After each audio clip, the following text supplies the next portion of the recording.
Dagsana sa ilang pamilihan sa Dagupan City ang mga namimili ng gamit pang-eskwela.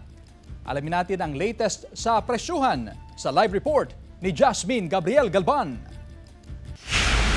Jasmine?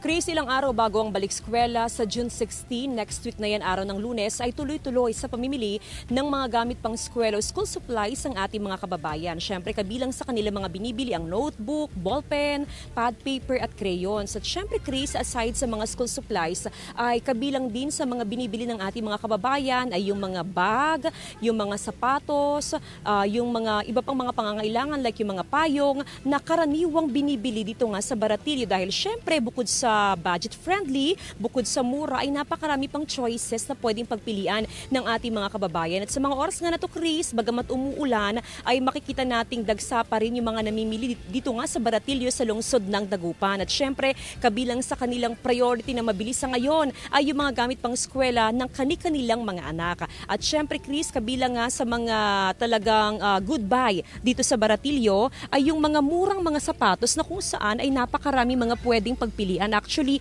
ito yung mga sapatos na maganda pang PE, pwede rin gamitin pang everyday. May mga black shoes tayong nakita na mula sa kids ay pwede rin sa mga adults. Merong mga sapatos din na pang adults na ang presyo nito, Chris, ay nasa 350 hanggang 700 pesos lamang kada pares. At kung magaling-galing ka pang tumawad, ay pwede ka pang humingi ng discount sa mga negosyante. So pwede pang malesen yung presyo from 350 pesos. Aside syempre sa mga murang mga sapatos, ay marami ring mabibili na mga medyas dito sa Baratillo na kailangan syempre ng mga estudyante. Ang mga medyas ay nasa 10 piso kada pares. Meron din yung 3 pairs ay nasa 50 pesos. Meron naman din yung mga tigbe 20 pesos na mga medyas. Kaya naman po pwedeng makabili ng kahit na medyo mas marami-raming pares yung ating mga kababayan dahil nga pasok sa budget nila yung presyo dito nga sa Baratillo. Aside sa sapatos, aside sa mga medyas, ay meron din mga bags